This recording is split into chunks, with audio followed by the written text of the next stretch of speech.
rotting man lies on his side with his eyes looking straight through you. The belt is still around his neck. His body is supine and open to intrusion by autopsy. The lieutenant adjusts his glasses and takes a deep breath.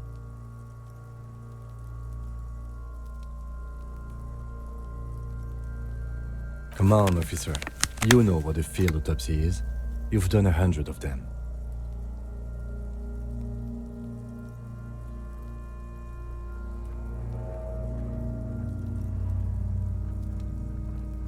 Fine.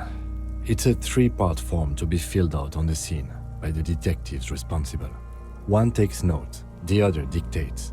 The goal is to establish cause of death. A scalpel is not always required. I hope this is one of those cases. Latex gloves are, however. Unfortunately, no.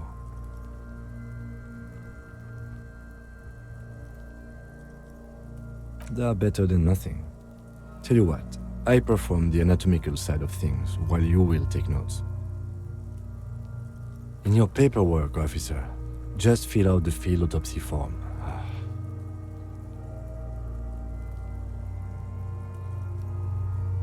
Now they only have one paperwork too. Officer, what haven't you lost?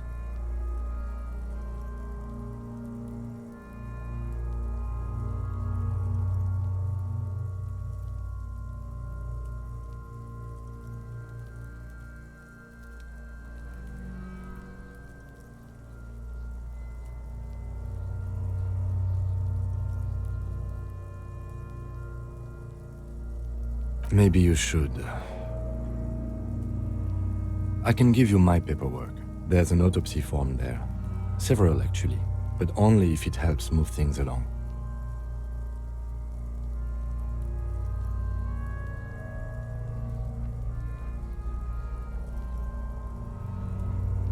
Right. The autopsy form is near the end.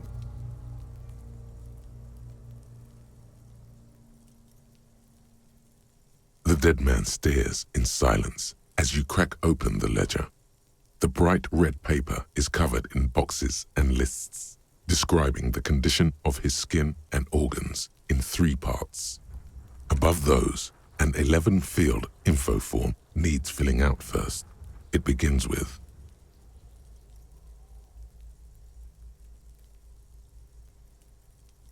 That's you.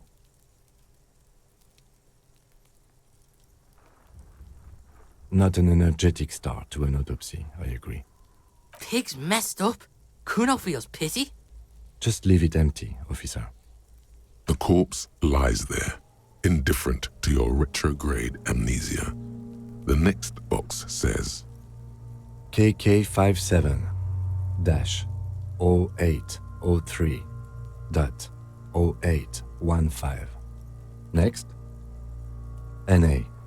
Next. NA. Roughly 50.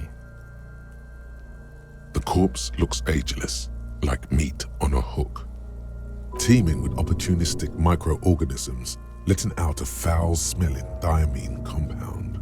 Your eyes turn watery. Mondial. The pudgy mess of curdled meat looks neither mondial nor anything other. Fucky, fucky! Male. Pigs can have sex!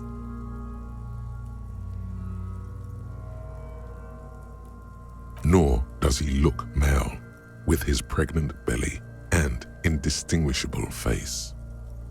We're still going with March 4th, 51. What else? 9. Body identified by is non-applicable. 10. Case number is the same as the coroner's case. KK57 0503 0815 listens motionless, with the cargo belt still around his neck. Only one box remains. None, at least not after the initial examination. A strange word, treatment.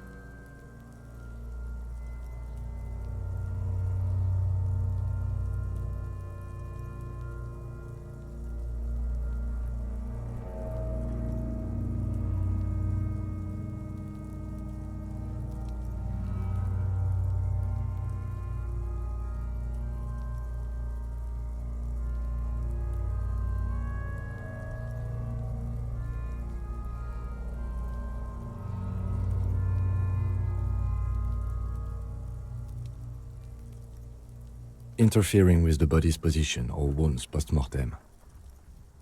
How did you not know that? Aren't you a cop? You're leaving a weak impression here. Say something sure-handed. Don't overdo it. It's okay to be unsure.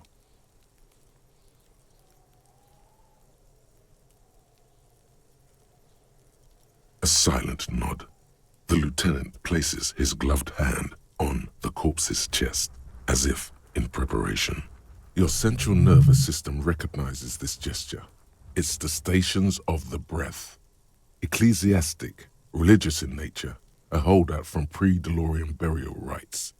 It takes him 2 seconds to perform. Then, somewhere in Jamrock North, a small wood shed behind Rosencrantz Row, Lieutenant Nick Feuerbach puts his hand to the chest of a small corpse, no larger than a monkey. It's raining outside, light drizzle. There is darkness in the shed. Elsewhere yet, an obese female sits in a wicker chair, her silhouette bull-like against the window. Outside, Grand Coudon. The day is turning dim for Sergeant Mac Dawson. Hand extended, he approaches, to make sure she is dead more than anything else. The building is tall, 7 stories wind-wrapped in solitude. Most of the apartments are unoccupied. This was a suicide, the other an accident, the small one. And so, all across Jamrock, Coal City, GRIH, 42 deceased persons found today, 42 stations of breath. We should start the post-mortem. The corpse cannot feel Kim's hand on his chest. It no longer meaningfully interacts with its surroundings. A thicket of boxes and lists on red copier paper tries to answer why.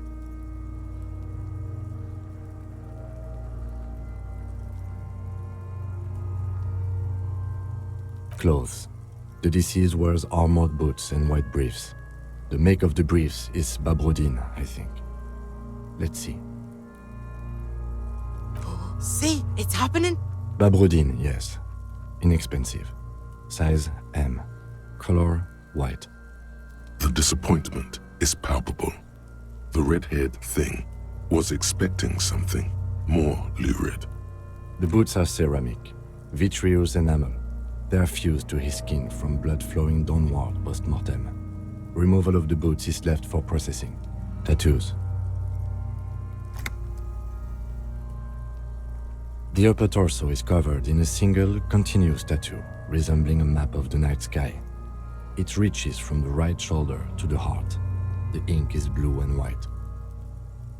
The assistant has a color photograph of the markings, to be added to the case files as document A1. The photo is taken on the scene, using a Trigat Mini. The deceased has a cargo lashing belt around his neck, tied with a hangman's knot. Color yellow. Length 3 meters. There is a buckle on the other end.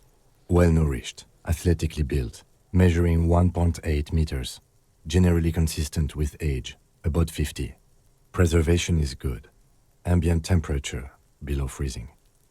Body hair is light brown. Distribution is consistent with age. The deceased had male pattern baldness. Hair is combed back, short.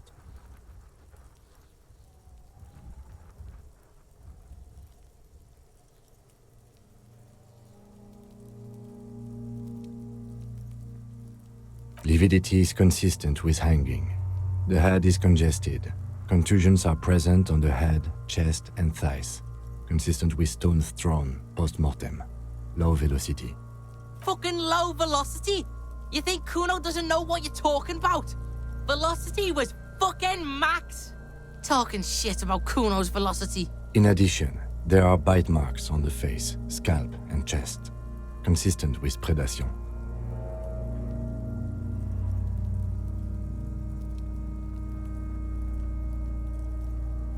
Ligature mark.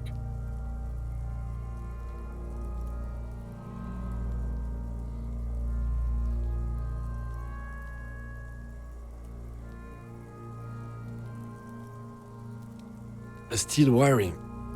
There's too much of it. We need to remove the belt so we can get to the ligature mark. You got just the right tool for that. the chain cutters.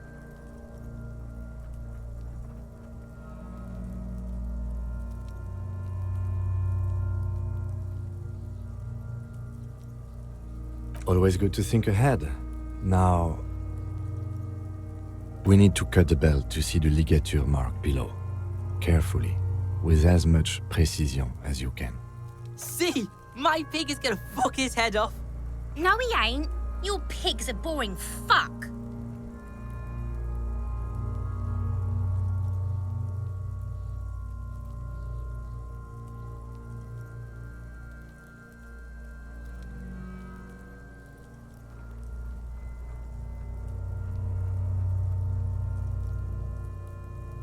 The belt is equally tight around the whole circumference of his neck, swelling over the edges like white bread rising from the east.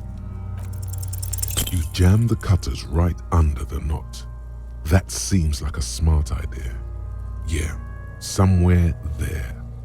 Already they're buried deep in the man's flesh. Then you rotate them to get a better hold. Then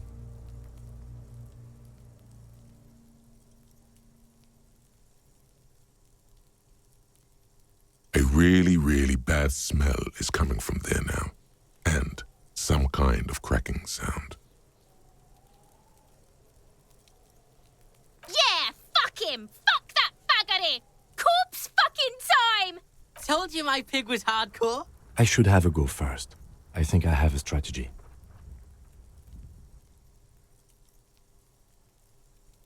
He sinks the cutters into the knot, preparing to perform the cuts, with his elbow to his knee for precision. Yes, that's much better form than you had. Snap. The knot is slashed. Another cut and the belt falls apart like a flower bouquet, revealing the dead man's neck and the dark red ligature mark around it. Here.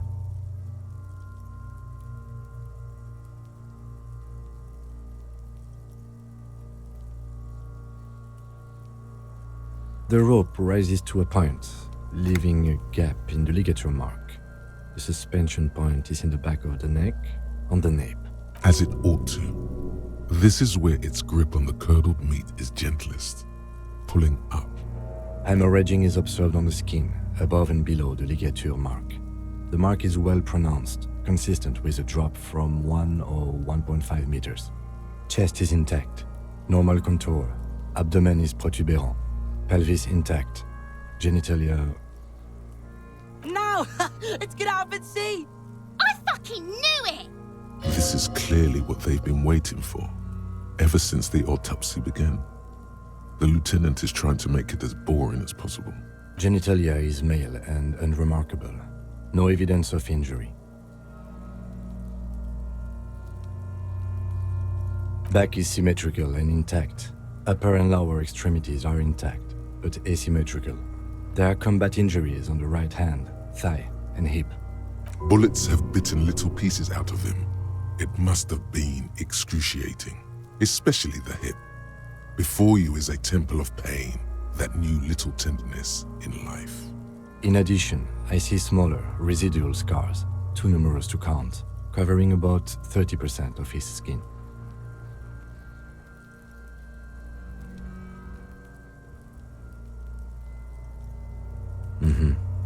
We have a real museum here. Of battles, wars. Last item, hands. Hands are clean. No sign of a recent struggle.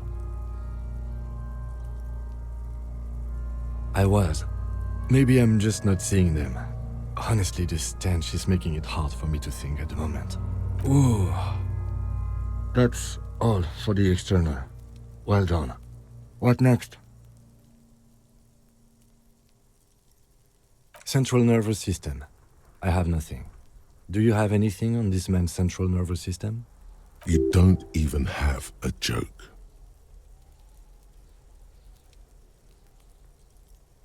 Musculoskeletal. Purge fluid is coming from the mouth. Not injury related. Eyes and tongue protuberant. Hyoid bone. Let's see. With his eyes almost closed, the lieutenant puts his hand on the dead man's throat and begins to massage it, gently. A rotting smell erupts from the mouth. Purge fluid runs down his lips, black and viscous. Yeah, jack that fucker off! The hyoid bone is fractured. The rest of the musculoskeletal system is intact. And respiratory system.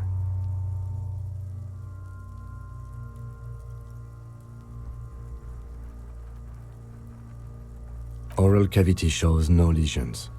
The victim has received dental implants, possibly after a combat wound. Mouth swollen, hemorrhaging present in mucosa of the lips and mouth.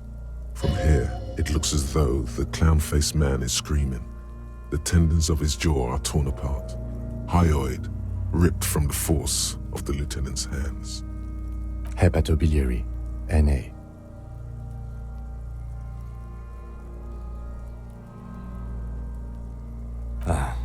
Are you a hepatobiliary expert? Same for toxicology and serology, NA. Cardiovascular. The body exhibits heavy lividity. Blood has gathered in the hands, feet, and neck. Hypostasis is visually consistent with the hanging. Gastrointestinal. Digested semi-solid food in stomach. Voila.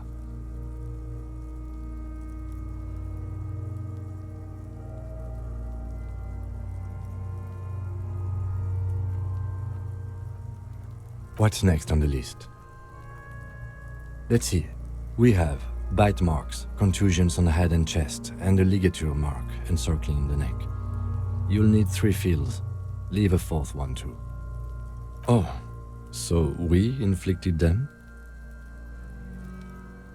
Okay, so there's an incision on the thorax from a chain cutter. I wouldn't mention it. Better not to muddy the waters.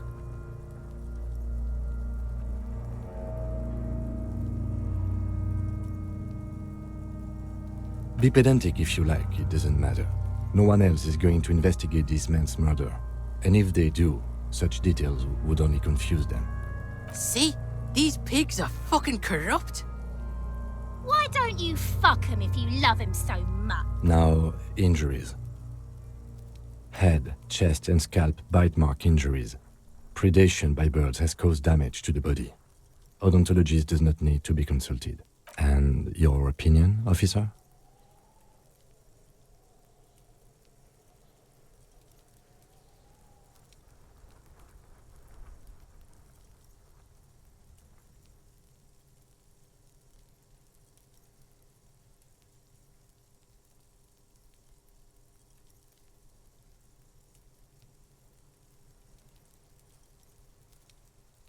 Agreed.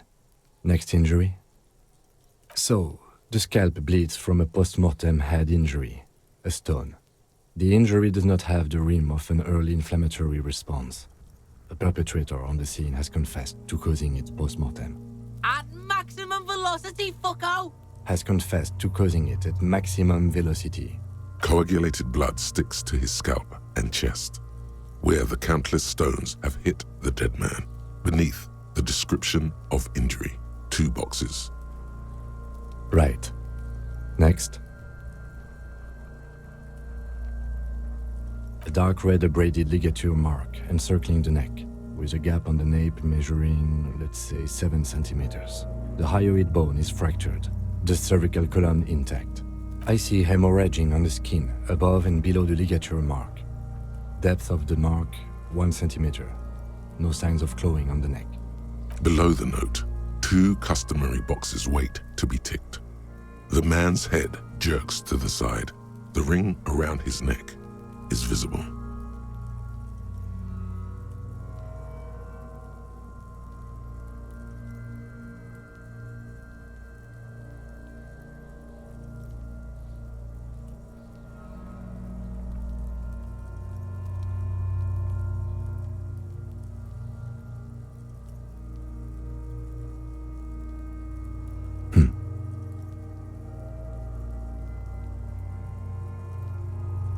He is deep in thought, eyes fixed on the bright red ring around the dead man's neck. Why do you say that?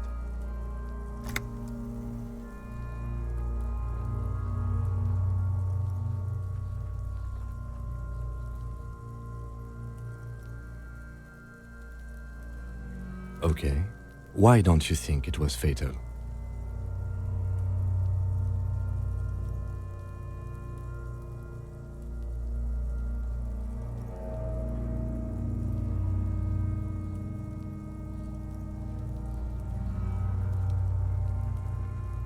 Honestly, I'm not sure there weren't marks on his wrist. That part got blurry for me. The stench. But you are right, I was ready to call this. Now I think we should leave it empty, at least for the time being. Let's wrap this up. I pronounce this field autopsy over.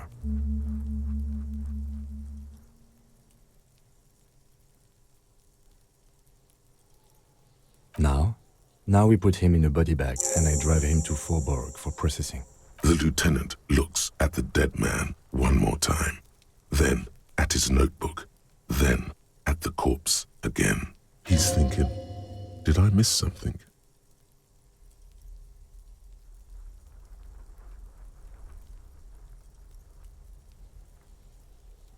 Shoot, Looney Rooney.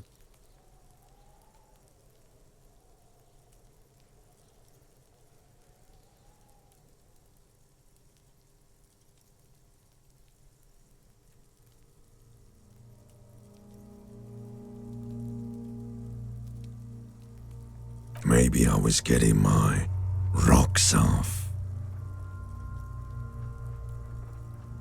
It's a mishmash, Copabolo. You think I'm Messinian, don't you? For you, this is how people from Messina speak like. Well, I'm not from Messina, am I? My hair is too light a shade of brown. Trust your inner racist.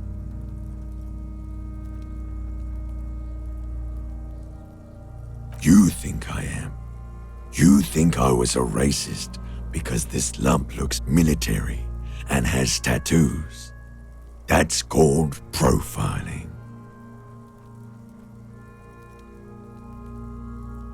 I know what this means. More into the wild in the past, way out in the west. Because you have. Come back later, Corpo. Amuse yourself with my frank manners and my memento mori features. If possible, also, see me in your dreams. Your arms reach out and your eyes close, as if by their own volition. It's dark all around. You feel cold, slippery flesh, first with your fingertips, then under the palm of your hand.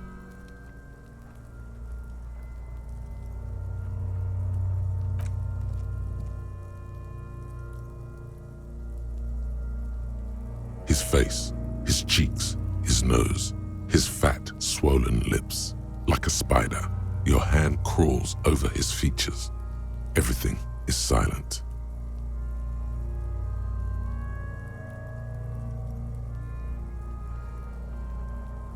You pick it between your fingers. The mess feels large, very porous somehow. Keep crawling, lest you break it. They are swollen shut. You need to really push to get in.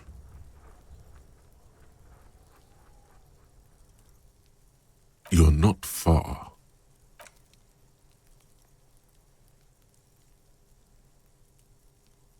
The oral cavity is cold and moist. A ball-like tongue attaches itself to the base of the mouth, lolling around like a scallop. You're on the right track.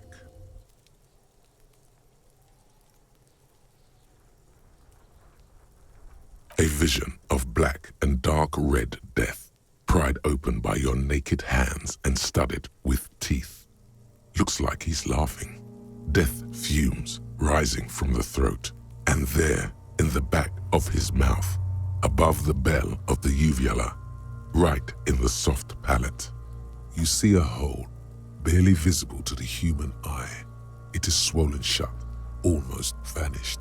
No larger than 0.4 centimeters in radius, the edges appear darkened.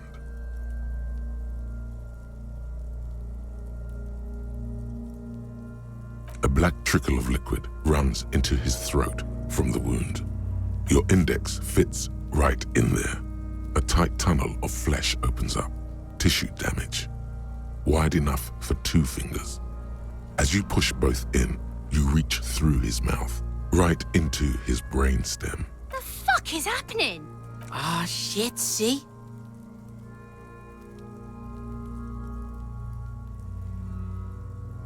Yes, that's what this part is called. You've seen the drawings. You've studied them. The basal ganglia feels clumpy. What entered here has torn apart his reptilian complex. The funk soul brother at the back of his head has gone dark. Your fingers slide into the remains of his limbic system. There is no resistance. It's gelatinous. The slug-like structures are damaged too. The tearing extends deep into both hemispheres. The undulations of the limbic system have ended. All is quiet. The lieutenant answers with the sound of his pen on paper. Fucking cavity, see? Quivering with awe. Your fingers are all the way in now, reaching toward the inside of his skull. The cavity goes further, but the entry wound isn't wide enough for the rest of your hand to follow. All the muscles in your body harden. Time to enter him. Your fingers reach toward his skull. His cerebral cortex feels like jelly. Cold jelly. Strange fluid streams down your wrist as you push deeper until you feel it on the tip of your finger. Sharp, serrated material. The edges cut right into your skin. The pain is barely noticeable under the adrenaline rush.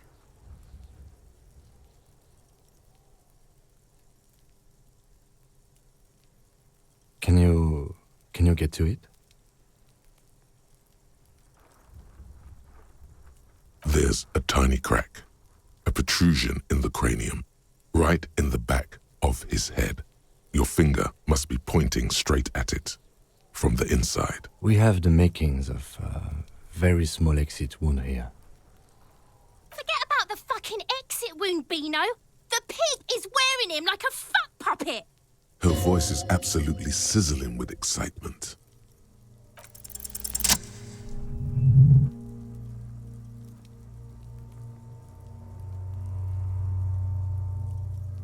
You pick the object between your index and middle finger. Feels sharp, like metal. You press your teeth together. Your jaw is clenched. All you need to do is just... My pig's fucking got it? He's watching his old man get the big prize at the claw game. What? What is it? The inside of the head feels cold and smooth, like a glove. Sweat dripping down your brow. Careful not to lose the prize between your fingers. With a plop, your hand emerges from the mouth, covered in blood up to the wrist. Between your fingers, a small flower, a blossom made of lead. Fucking beautiful! A bullet.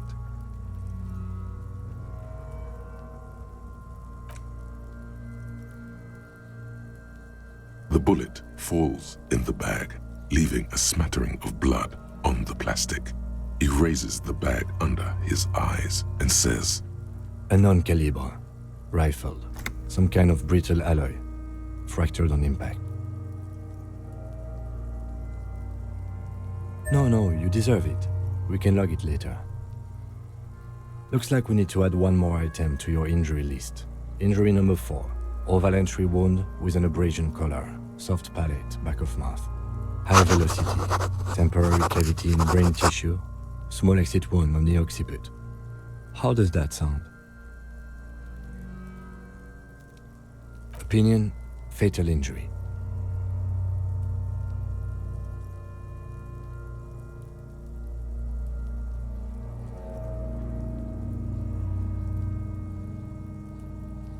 And one last thing. We can now fill in injury number 3. Ligament mark. Opinion non-fatal. Post-mortem. Treatment.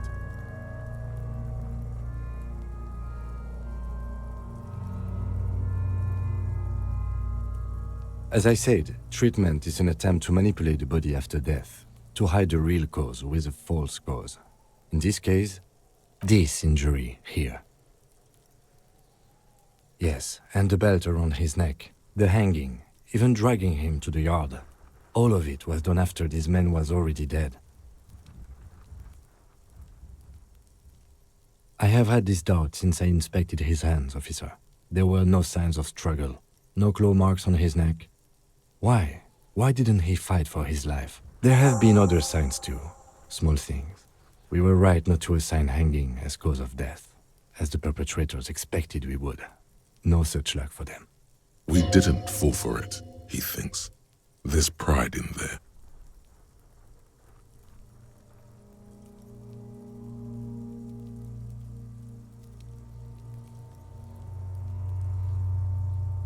Yes, we should take a closer look at it. I am certain it has more to tell us. This little thing could reveal much about the weapon that shot it. That's for us to find out. But this, it will make finding them just a little easier. To hide something. The real killer? The real motivation? What really happened here? Oh, you really do. I am glad to hear you say that. Your room in the Whirling in Rags should come with a bathroom. Be sure to make use of it in the evening. We put him in a bag and carry him to the holding pen of my kinema. The body bag should contain the odor for the duration. I would drive him to processing, but it's too late to do that today. I'll do it first thing tomorrow. No problem. One more thing. This was really good work, detective. The word lingers in the air of the yard. As far away dogs are barking, further yet, the sound of motor traffic. Detective. All right. I will need a little help carrying him. You take the hands, I'll take the legs.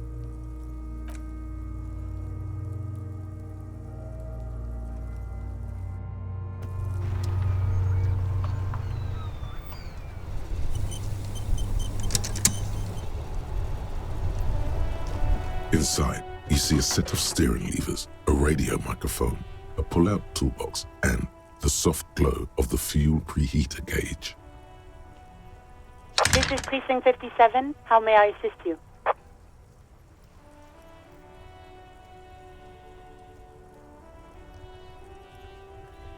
Of course. What is the number, officer? Yes, hold on. Her number is 005 1944 298. Received. Hold on, officer.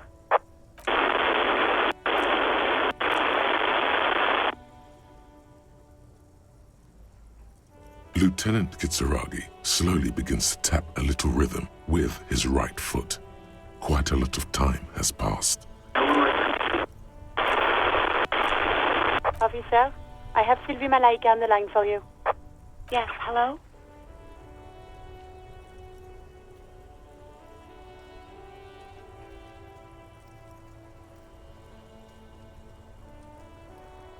Oh, right.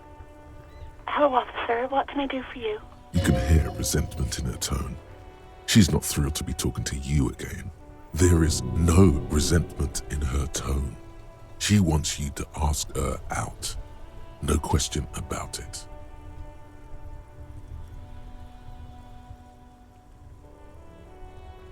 No, not me.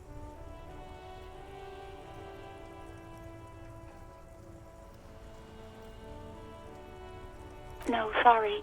I don't. Not a lot of people have phones around here. Copper thieves take the wires.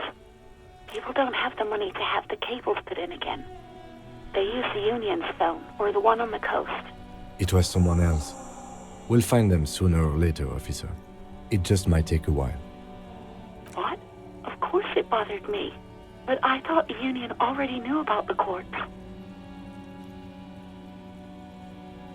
No one calls the police. The Union would get angry. You know, what the Union says goes. People listen to them and they take care of their own, which is like everyone here. Garbage.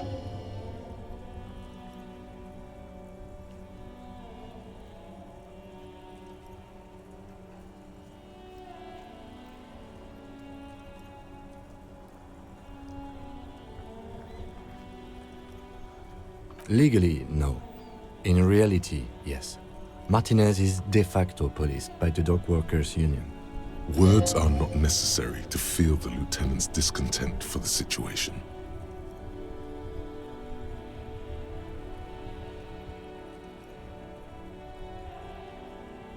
I don't know what to tell you, officer. I didn't call you because I didn't want to get in trouble with the others. With the union. I'm sorry about that. Yeah, go on. You mean, why did I leave the bar? Honestly, I'm not really comfortable discussing it with you, sir. Maybe, I don't know. I just know I have to take some time off right now. Yes, I know who you are. You're a police officer. The law. Oh, no, I haven't, sorry. Real policemen have uniforms too, by the way. Where's yours?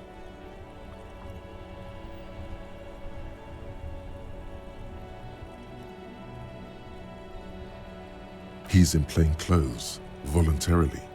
It's different from not knowing where your uniform is. There are officers who wear the signature Perseus black uniforms to the highest ranks in the RCM and end up buried in them as well. Others do it more casually. Looks like you're one of them. Please, no. Not this again. Everyone saw your cool gun detective. You were trying to impress some people with it. Everyone was eating and... Sounds like it's going to be bad. Do you really want to know? You were waving it around in everyone's face, begging them to describe it. You said it calms you, and then you started making suicide jokes. It got pretty graphic. Some poor sod was trying to eat his pudding while you were screaming, spit flying, imitating the mercy shot right next to him. Spat some in his food. I don't think he touched it after. People tried to back away from you or even slip out of the door, but you screamed. I am the goddamned law, and you have to listen to me. You are all suspects in a murder investigation.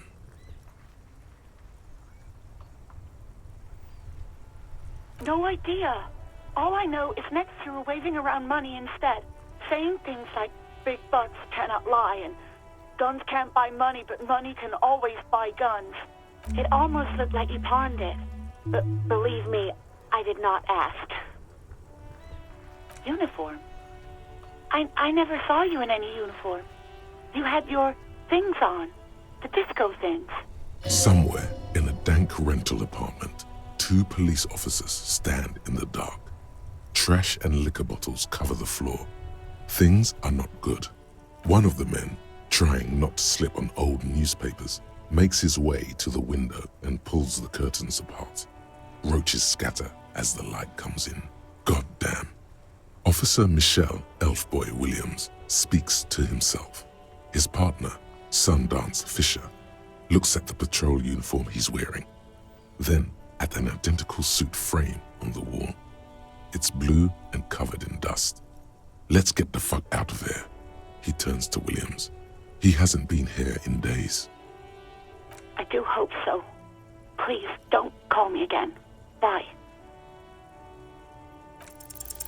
Yes, you have obviously done something to upset her at the Whirling in Rags when she was still working there.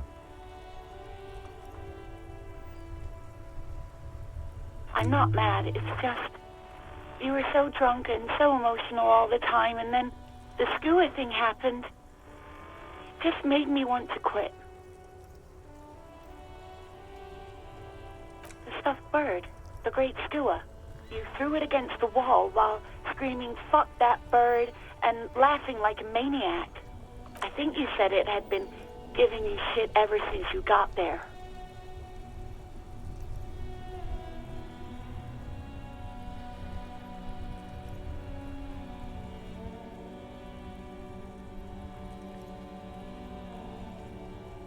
Yes, well...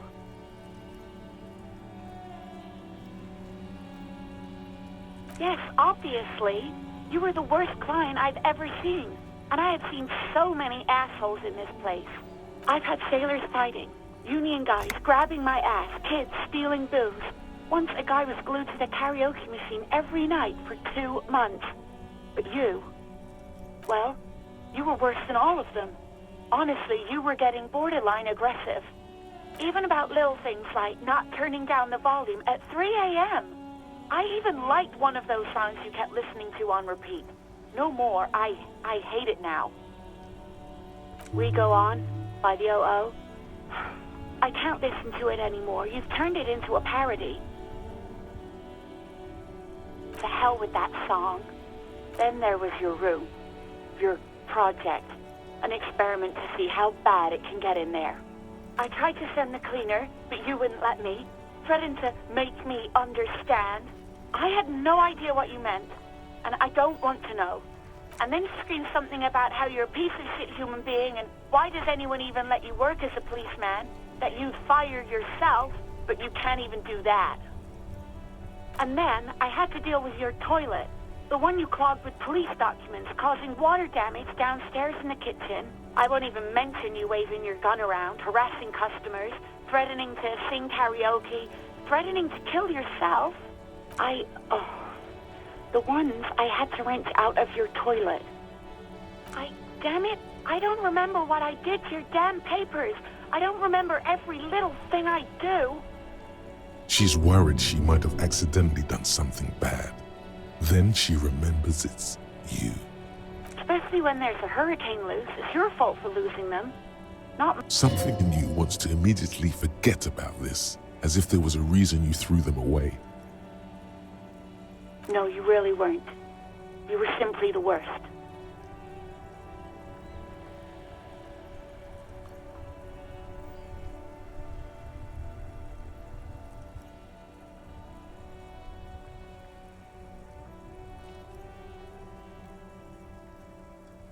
God, I knew I shouldn't have brought it up.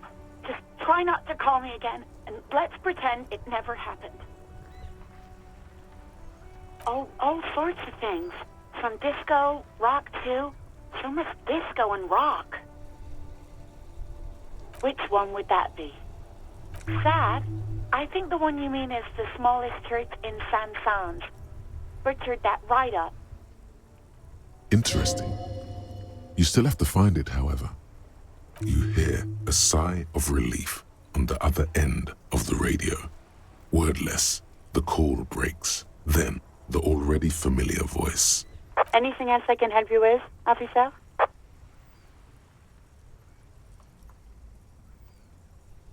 Just a moment, officer. 10-4, come in, officer. Over.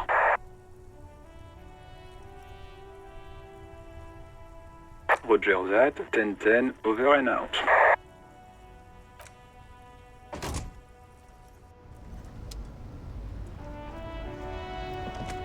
Yes?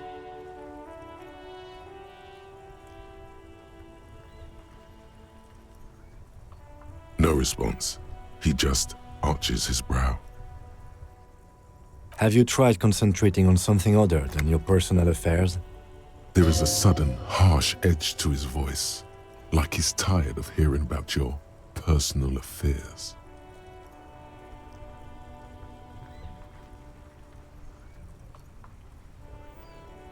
Fine. We should get through this day first. Off hours begin at 9 p.m. If you're still having trouble then, I can give you an orientation. Not a fan. It's just the nature of lieutenancy. Try work, the case at hand. It can work miracles. Really? You look fine to me. Focus on other people's troubles, not your own. That is a relief. Your heart beats twice like a fist. The serotonin deficiency makes your teeth clench. The lieutenant blinks, his mouth slightly open, and his body motionless. A microsecond passes. Excuse me, I was lecturing you. I shouldn't have. You should consult a medical professional if you feel that you need help. You can use the radio in my kinema to call your station's Lazareth. This habit of dispensing wisdom has been brought to his attention before. He will not think less of you for lashing out. He is trying to curb it. A moment passes. The What do you want to know?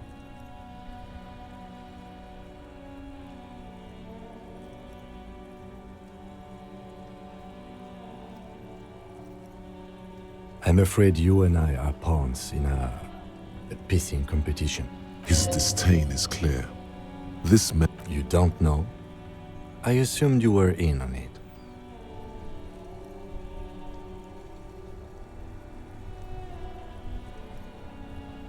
That's good.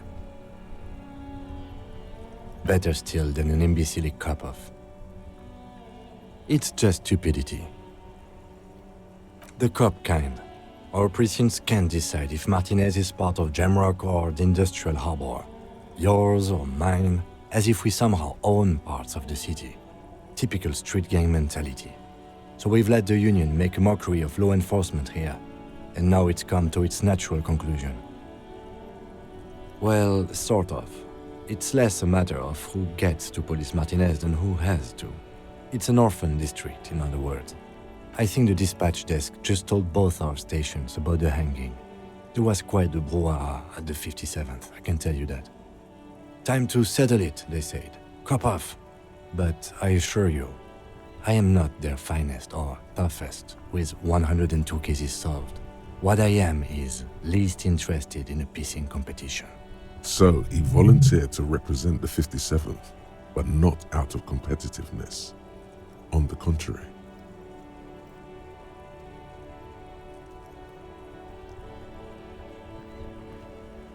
Yes, I'm an unrepentant spoilsport. Martinez? Nothing. It's just a puddle at the end of some drain pipe. No one cares about this place. They care about sports. Most of our colleagues don't even know how to get here. North of the interchange doesn't exist. A tremble comes over you.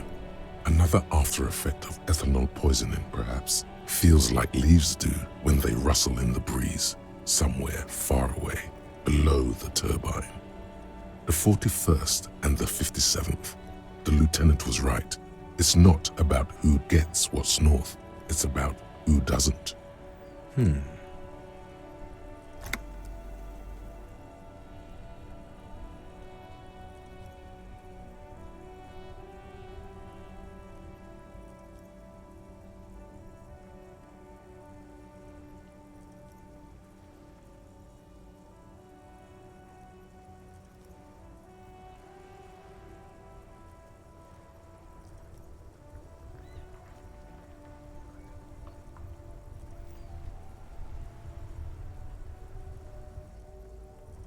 He opens one hand and looks at it.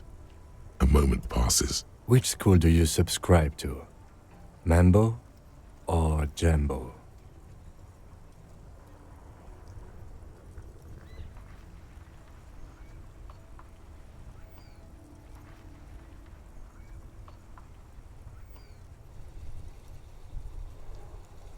It's always good to have a police officer who can see and feel. Was there anything else you wanted to ask about the competition? Yes, it's a wholly pointless matter. Forget I ever mentioned it. He's actually glad it's addressed now. Excuse me? You have a distinctive way of walking. If I were to walk in front of you, we would surely collide. I hope you don't take this the wrong way. It's just a collegial observation. In the 57th, we call it the Jamrock Shuffle. Officers from Jamrock's 41st Precinct tend to move a bit erratically. They say it's a scene-clearing technique developed by one of your lieutenants for gathering evidence. It's erratic, yet thorough. Prioritizes containers. I don't know. Containers contain, I guess. I'm making assumptions. We should move on. Passing along frivolous interdepartmental stereotypes is not usually his oeuvre. What do you want to know?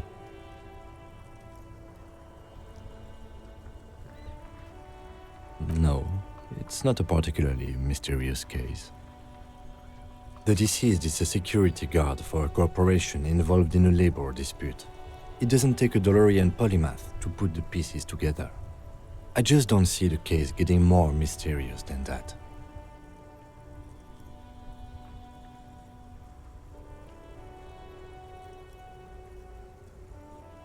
Then you are in luck, because we are in the midst of a major strike by the dock workers union.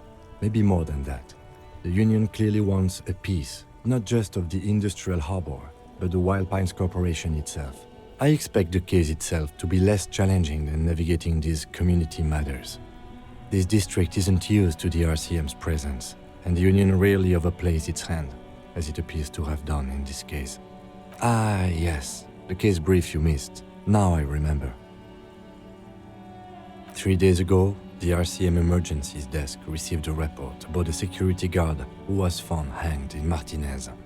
An anonymous caller said there was a dead body behind the Whirling in Rags hostel cafeteria. The cadaver had been there for 4 days. No one had come to investigate. During that time, the victim had been stripped of his belongings. The caller did not identify him, but used the word lynching.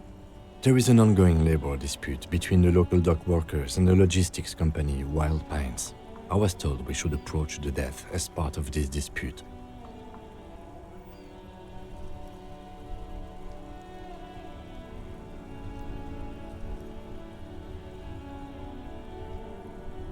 A security guard or worker of some sort hired by Wild Pines. This was just hearsay from Martinez, of course. We need to find out the truth. They didn't identify themselves in any way. The tone was muffled using a device of some sort. The desk could identify neither the caller's age nor sex. There's a strong prejudice against involving the RCM in what's seen as union matters. The dock workers union is the de facto police in Martinez. Now it appears they've started executing too. We cannot allow that. That's us, the Revachol Citizens Militia. We're the police in this city.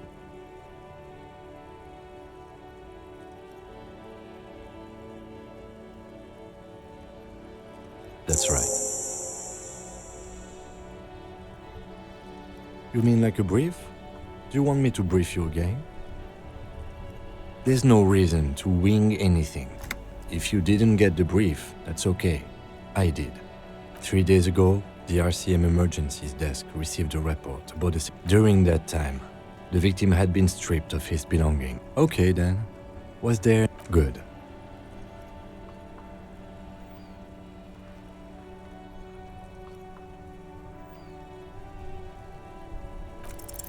Because you're the best qualified?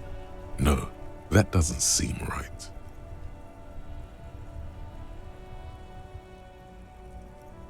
You look dumb if you keep the lieutenant waiting for too long.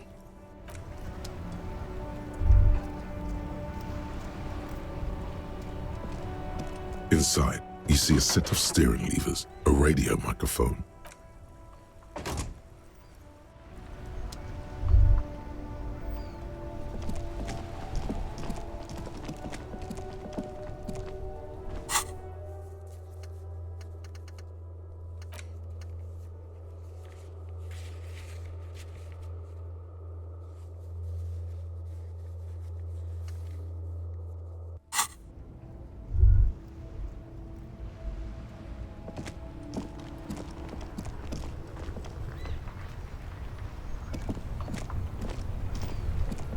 I am a gander and a hunter and a gatherer.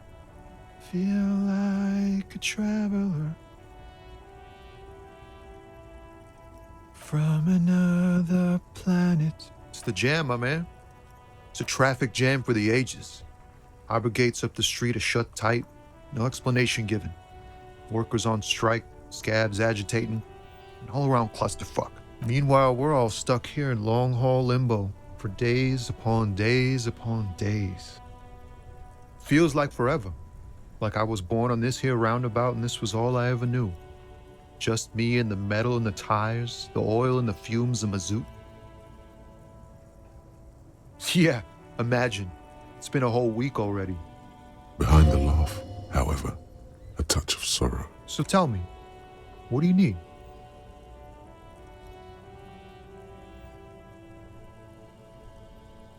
It's like, whatever's going on over at the docks. Workers got a blockade set up, making demands. no way in or out. Some pretty wild stuff, I hear. Like a giant new power crane in half the company? I forget what exactly. Good on them, I guess. I've heard talk there's a company rep in town, too. Like a strike negotiator type. They'd know what's up. Precise demands and so on. Ah, yes, from the Wild Pines. We'll meet her soon enough, I'm sure. They want to keep that money flowing in, my man. Ka-ching. Anything else? Us lorry drivers. Camionneurs. If you still hang around here waiting for this mess to end, most have scurried off somewhere to get drunk or high. Or laid. Not that I blame them, really. Not my thing. Chasing transient pleasures is a drag these days. I prefer the examined life now. Thinking, reflecting, observing. What's better than chasing transient pleasures? The more transient, the better. When one's ended, you can get onto the next one. Nope, don't smoke. Some of the other drivers do, though. There's still a few around, waiting for the jam to disperse. Or waiting for the sweet relief. Yup, nothing wrong with that statement. You could also check the kiosk down the street. Frit. With 3 T's. Revachol's weird. Huh? Oh. No, I ain't got any money. They don't want to pay for unfinished work. The bosses, man.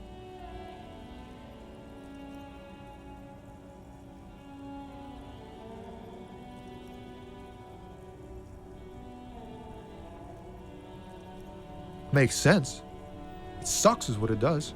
Maybe don't tell people. The people they don't like are actually right. Oh, high-grade narcotics, illegal firearms, stuff like that. Time to arrest him.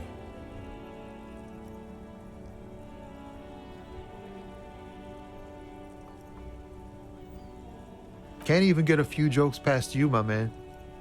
I've got another haul of found cargo. Mostly sporting goods, tracksuits, and that kind of thing.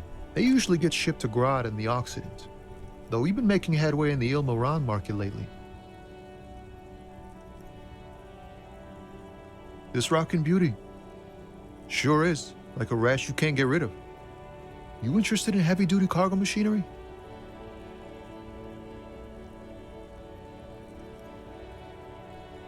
Neat. For carrying large quantities of cargo a long distance. These found tracksuits need to find their way to the kids way out in Wamrau and Laurent Bird. There it is again. A little touch of sadness beneath his cool. He thinks he's spent too long in this lorry. The man taps his fingers rhythmically against his arm. Ease into it. Don't go too far. This seems like a personal matter.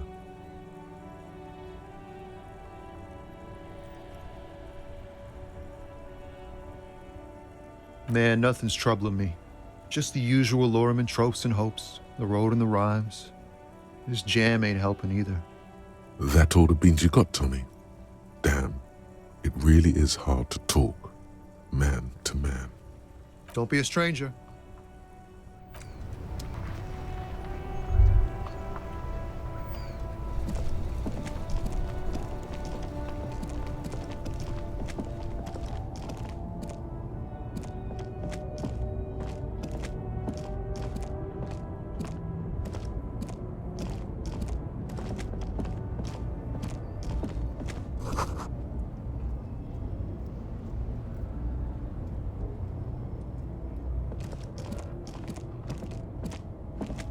An old monument stands in the middle of the traffic island, pointing toward the sea.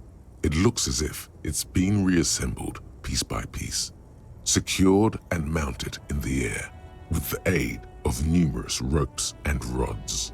A silver plaque on the statue's pedestal reads, "I am Philip III, the Squanderer, the greatest of the Philippian kings of Revachol, son of Philip II, the opulent, father of Philip IV, the insane." Not a good track record of mental health in that family.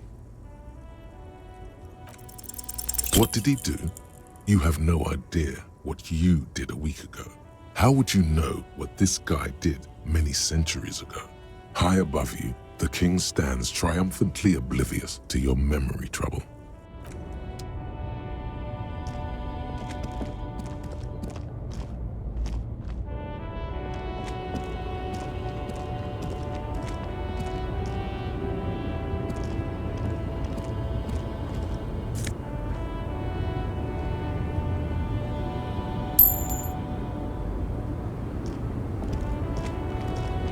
The small, wrinkled woman does not greet you. She nods along to something on her radio. A photograph is clutched in her hands, and there is a warm smile on her face. It's the warmth of a winter night's fire. Maybe she could give you comfort and shelter, some cigarettes and food money. Maybe she's your... No response. Wherever this woman is, your words fed nothing. Her smile just keeps widening. No, this one is a monster in disguise. Wait. She's just a distracted old woman. Better to leave her alone. Why? I just told you why.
have a right to work.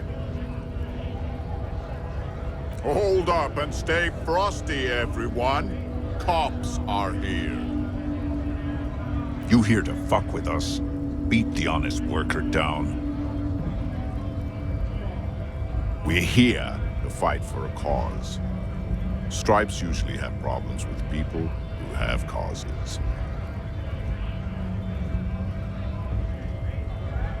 Good. We're fighting for a cause here. Right to work! Right to work! Besides, we're not that different. It helps if people see us talking, cops and strikebreakers together. Shows authorities are on our side. Builds confidence.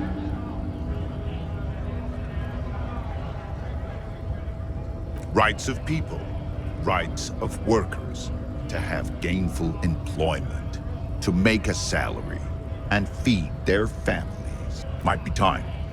Don't let the fat bastards tread on you. Cops tend to side with the higher-ups, but you're essentially still workers. I don't trust cops, but I can see you understand the Right to work! Right to work! Maybe you should ask them the questions, like why we're not allowed to make a living here. Shame on you! We have families to feed, you piece of shit.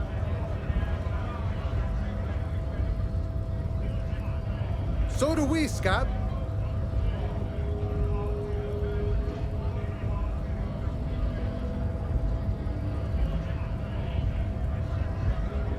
When a bunch of ungrateful, lazy cockroaches can't get their act together, decide to block honest work for other people. Beats me.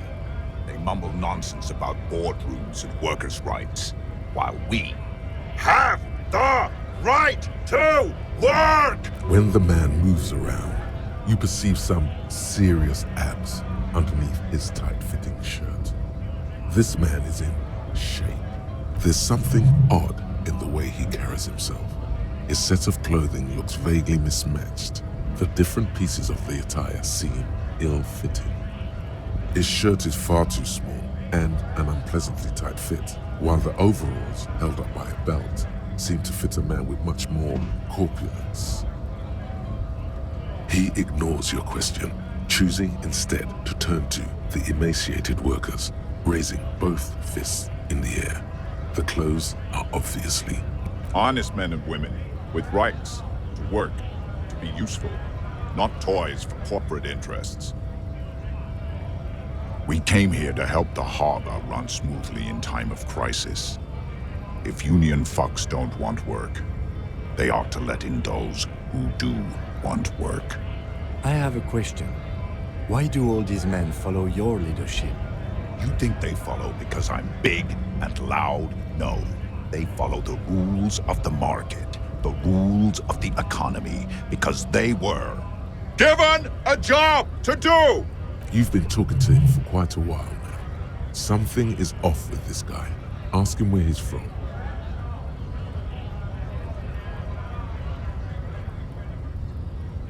What's it to you?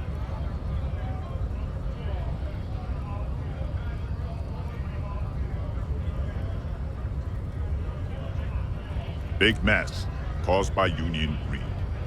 But I only fight for the rights of people. We're all workers, right? Workers stick together. Came from the eminent domain, in Jamrock. Backgrounds in odd jobs, heavy lifting, cargo hauling, bouncer work.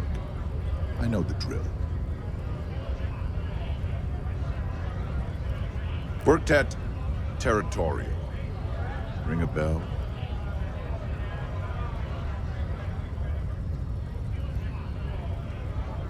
Uh-huh. It was a long time ago. We were promised work. We'd be in there, working, if the bastards hadn't shut the gates. Main gate's locked. Would take heavy ordnance to bust it open, and try to get in through the secretary's office. Doors locked. The guards blocking the way to the access panel. And I don't mean the scrawny mess punk either. I mean head measurer. Or whatever he is. Huge Seminese guy standing up there on the overhead passage. Won't let anyone by. The act bad. Standing on a narrow bridge, he's got a strategically advantageous position. And he's trained. I don't know how the Union has a trained killer up there. But that one's no joke. And my men are tired and hungry. They're workers, not fighters. Like civilized folk, you mean? These native fucks don't understand civilized. It would be better for the neighborhood if you went home, at least for now, if you can't get in anyway. No! They will give up eventually. Or get drunk. Leave the button unguarded. Then we charge. Have fun.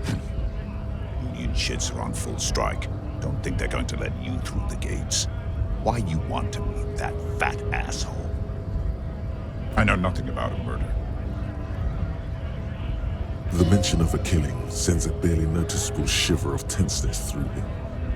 Wouldn't put it past these harbor bugs. They'd do anything to stay alive. Right to work! It's shameful. Cops doing nothing. You should bring backup, open up the gates for us. Blockading gainful employment for workers is a crime.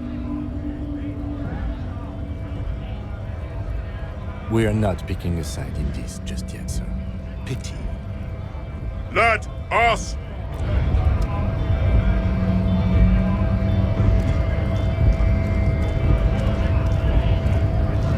Scab?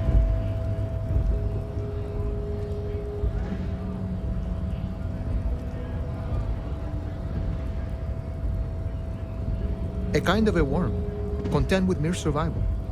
They come, they want to do our job for shittier pay, screwing over both themselves and us. Everybody loses. Beats me. Somewhere in the ground, I think. Gotta be bloody stupid or freaking evil to Scab. Or I guess, scared maybe. But scared of what? Of who? Personally, I'd rather beg than scam. If the gentleman shouting on the street came begging, maybe they'd have gotten something. We've explained the matters, but they don't listen. This lot would be reasonable and go home if the big guy wasn't riling them up all the time. I was just messing with you. No one's ever seen a cop scab. Imagine, you cops going on a strike, but then another cop comes in and says, let us cop for less money. Speaking of, what brings the RCM here, to the wild north? Come to see the strife?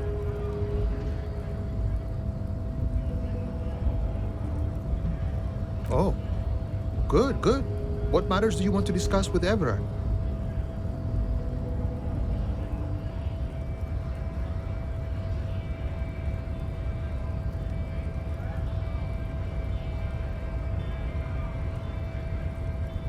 Suspicious activity. How very troublesome. Yet take a look around. Strikers, protests, scabs. Isn't it also very suspicious? I don't operate in that capacity. I'm not a granter of passage. The passage grants itself. I walk right past Measurehead and go in. Yeah, the 2.5-meter tall Semini Supremus is there. Walk right. Then press the button to unlock the door. Then go past him again, and you enter the arbor through the office. Está.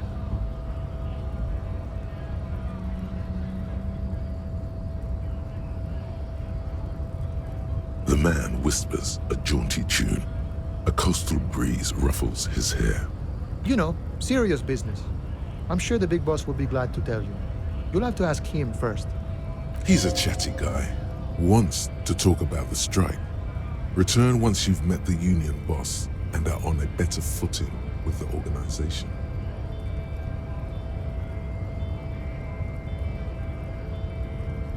Sure thing, my friend. I can help you out.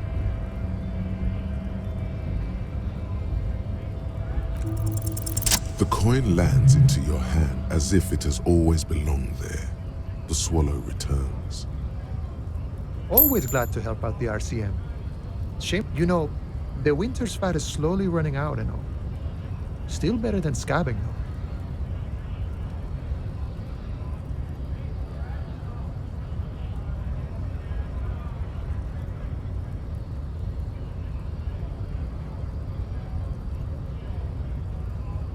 Nothing to worry about, really. The jam's a bit of a mess, cargo can't get in or out. The rationing is a bit stricter is all. Supplies should last the strike, though.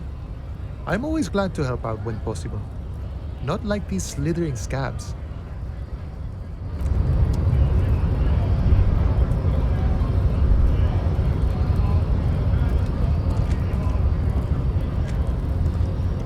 Yes?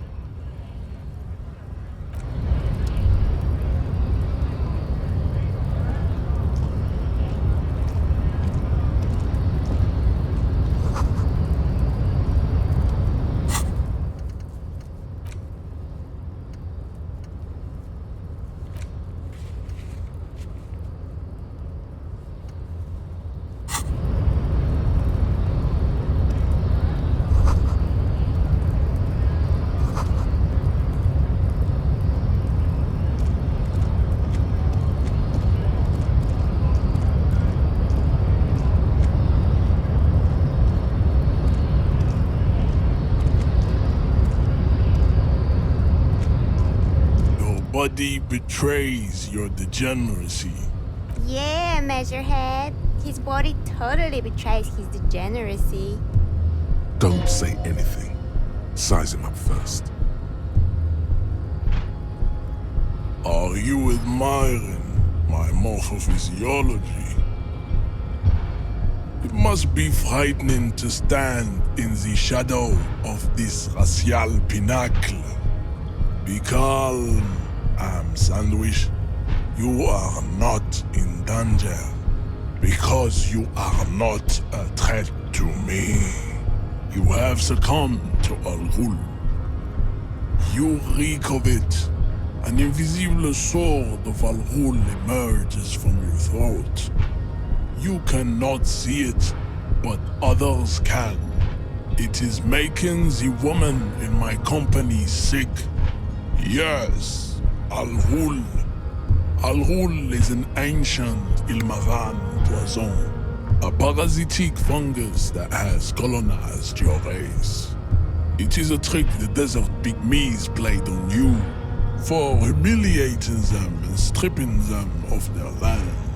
Correct, my small skull servant. It's not good. It's like a rat crawled into your stomach, got drunk and drowned.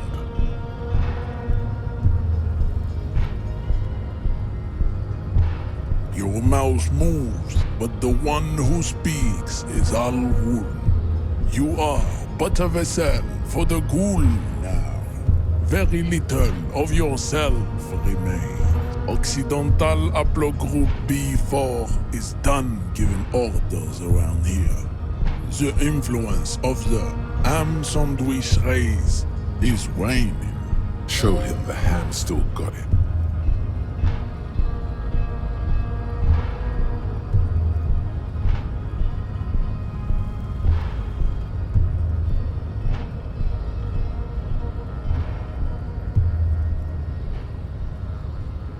The ethanol fungus is deep within your nervous system, pulling the strings. You are merely its pupa now, begging for help, attempting to pass fear for cooperation. How far the Occidental Haplogroup has fallen. You were once a noble and powerful race. You gave the world eugenics, electricity, and powerful weapons of war like missiles and aerostatic aircraft. You made great gains in metallurgy, race theory, and statecraft. You dominated lesser cultures, like the deformed Hemians and the inexplicably potato-obsessed Khoikos. But now your ascent to the genetic summit has halted. You are obsessed with sadness and with frivolous pop culture. You will be superseded. Isn't that right, babe? It is, baby, yeah. You know it. There is a button right behind him, just out of reach. It must be the one that opens the door to the harbor.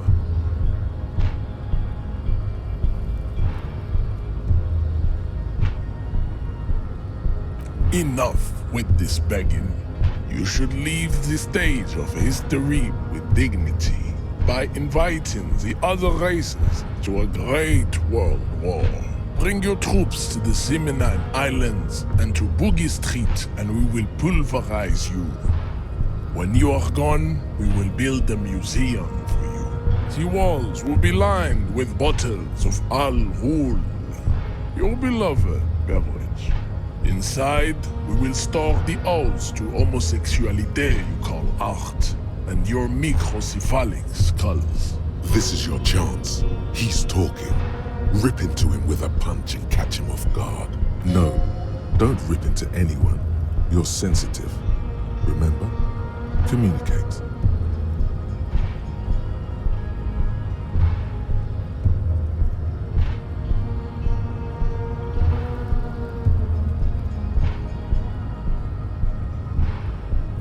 Don't be vulgar. White or not has got little to do with this. The race enigma runs much deeper than that. There must be some friction there. He's keeping it well hidden, however. Mr. Clare is a man of vision and means. He has the will to confront international capital, which is something your race naivistic communists never did. Also, to serve is noble. It takes discipline.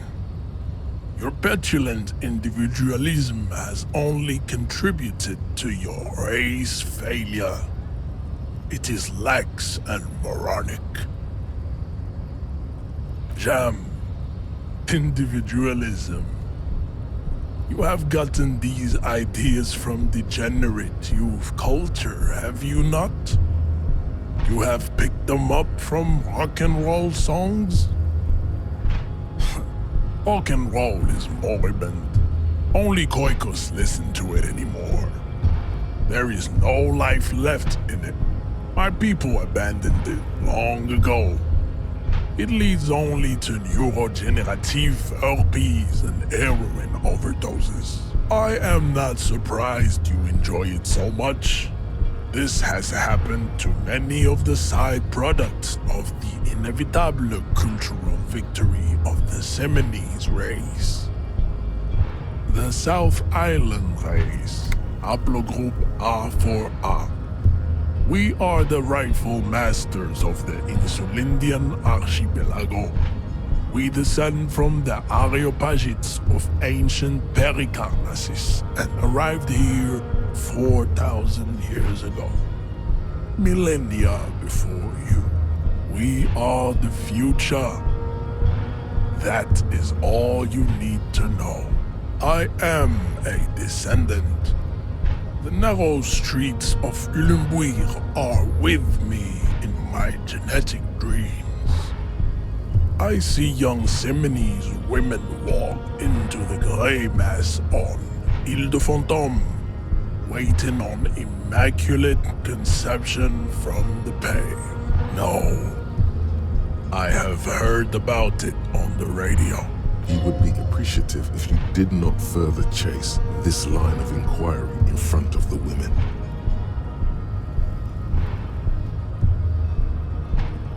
I'm from Couronne, and no, it is not just in Revachol. The city is central to the Simony strategy.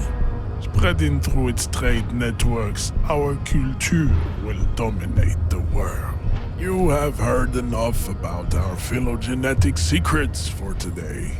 You have extinction to come to terms with, and never getting into the harbor. I don't think anything about this. We are wasting our time having this conversation. Your pedomorphic friend is... Racists are generally not very good examples of their race. I am not like them. I am craniometric perfection. I have taken the trouble to permanently draw a phrenologic grid on my skull and features. This should dispel any doubt. Correct.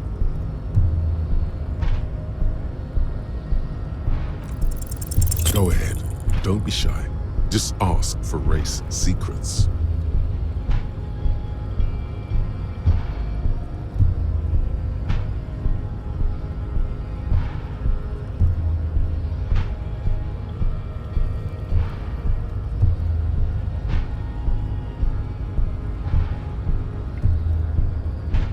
Inane popular culture lingo.